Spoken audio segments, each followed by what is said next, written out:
Assalamualaikum warahmatullahi wabarakatuh. Apa kabar sahabat Amirul Mukminin? Semoga semua dalam lindungan Allah Subhanahu wa taala.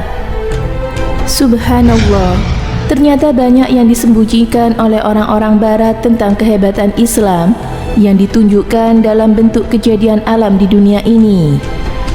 Kepala Lembaga Mukjizat Ilmiah Al-Quran dan Sunnah di Mesir, Dr. Abdul Basis As-Sayyid, menegaskan bahwa Badan Nasional Antariksa Amerika atau NASA telah menyembunyikan kepada dunia bukti empiris ilmiah tentang malam Lailatul Qadar. Ia menyayangkan kelompok jutaan Arab yang kurang perhatian dengan masalah ini sehingga dunia tidak mengetahuinya. Menurutnya, sesuai dengan hadis Nabi SAW, bahwa malam Lailatul Qadar adalah balja. Tingkat suhunya sedang, tidak ada bintang atau meteor yang jatuh ke atmosfer bumi. Dan pagi harinya matahari keluar dengan tampak radiasi cahaya. Sayyid menegaskan, bukti secara ilmiah bahwa setiap hari atau hari-hari biasa ada 10 bintang dan 20.000 meteor yang jatuh ke atmosfer bumi, kecuali Lailatul Qadar, di mana tidak ada radiasi cahaya sekalipun. Hal ini sudah pernah ditemukan Badan Antariksa NASA 10 tahun yang lalu. Namun mereka enggan mempublikasikan dengan alasan agar non-muslim tidak tertarik masuk Islam. Statement ini dikutip melalui ucapan seorang pakar di NASA yang bernama Karner. Hal tersebut dikemukakan Abdul Basis Sayyid, Kepala Lembaga Mukjizat Ilmiah Al-Quran dan Sunnah di Mesir, serta Dr. Abdul Basis As-Sayyid juga menghubungkan hal tersebut dengan sebuah program di TV Mesir. Sayyid juga menegaskan, pakar Karner akhirnya masuk Islam dan harus kehilangan jabatannya di NASA. Ini bukan pertama kalinya NASA mendapatkan kritikan dari pakar Islam. Pakar geologi Islam, Zaglo Nazar, pernah menegaskan, NASA pernah kehilangan satu halaman di situs resminya yang pernah dipublikasikan selama 21 hari. Hal ini berisi hasil ilmiah tentang cahaya aneh yang tidak terbatas dari Ka'bah di Baitullah ke Baitul Ma'mur di langit. Sayyid menegaskan, jendela yang berada di langit itu mirip yang disebutkan di dalam Al-Quran yang artinya, dan jika seandainya kami membukakan kepada mereka salah satu dari pintu-pintu langit, lalu mereka terus-menerus naik ke atasnya, tentulah mereka berkata, sesungguhnya pandangan kamilah yang dikaburkan, bahkan kami adalah orang-orang yang kena sihir. Al-Quran Surat Al-Hijr ayat 14. Saat itu Karner menyaksikan dengan bukti jelas bahwa jagat raya saat itu gelap setelah jendela itu tersibak.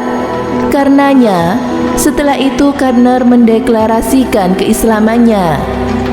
Setelah Karner masuk Islam, ia menafsirkan fenomena mencium Hajar Aswad atau mengisyaratkan kepadanya seperti penjelasan Abdul Basis Sayyid, bahwa batu itu merekam semua orang yang mengisyaratkan kepadanya dengan lambaian tangan atau menciumnya. Karner juga mengucapkan tentang sebagian potongan Hajar Aswad yang pernah dicuri. Setelah 12 tahun diteliti, seorang pakar museum Inggris menegaskan bahwa batu tersebut memang bukan dari planet tata surya matahari. Karner, pakar Inggris itu pun kemudian melihat sampel Hajar Aswad sebesar biji atau kacang him.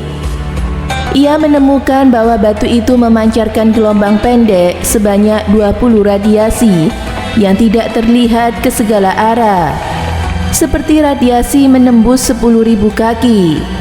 Karner menambahkan, batu itu mampu mencatat nama-nama orang yang berhaji dengan radiasi gelombangnya. Sebagaimana tegas Sayyid Abdul Basis, Imam Syafi'i menyatakan bahwa Hajar Aswad mencatat nama setiap orang yang mengunjunginya, baik dalam haji ataupun umroh sekali saja. Semoga bermanfaat. Wallahu a'lam bishawab.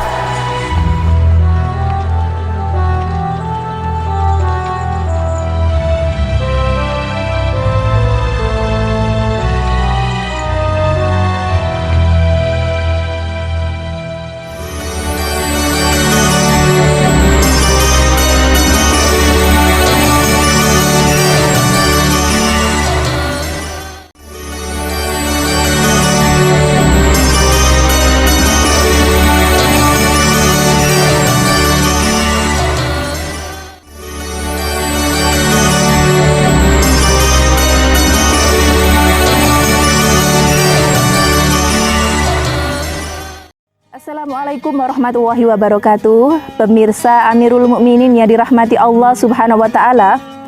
Hajar Aswad adalah batu yang berasal dari surga. Dan yang menemukan pertama kali adalah Nabi Ismail alaihissalam yang ketika itu diberikan oleh malaikat Jibril alaihissalam. Sedangkan yang meletakkan pertama kali adalah Nabi Ibrahim alaihissalam. Dulu kala, batu itu memiliki sinar yang sangat terang sehingga mampu menerangi seluruh Jazirah Arab. Namun semakin lama sinarnya semakin meredup hingga sekarang berwarna hitam. Hajar Aswad memiliki aroma yang unik dan wangi sejak semula. Adapun mencium Hajar Aswad merupakan sunnah Nabi SAW. Hajar Aswad dulunya berwarna putih mengkilap seperti susu dan berubah menjadi hitam akibat dosa manusia sebagaimana diriwayatkan dalam hadis riwayat Ibnu Abbas. Rasulullah SAW bersabda, Hajar Aswad turun dari surga berwarna putih dan lebih putih dari susu, lalu berubah warnanya menjadi hitam akibat dosa-dosa dari Bani Adam. Hadis riwayat Tirmizi. Riwayat lain menyebutkan bahwa Hajar Aswad merupakan saksi di hari kiamat nanti. Hal itu sesuai dengan hadis yang diriwayatkan oleh Ibnu Abbas bahwa Rasulullah SAW bersabda, Allah akan membangkitkan Hajar Aswad pada hari kiamat. Ia dapat melihat dan dapat berkata akan menjadi saksi terhadap orang-orang yang pernah memegang dengan ikhlas dan benar. Semoga bermanfaat. Wassalamualaikum warahmatullahi wabarakatuh.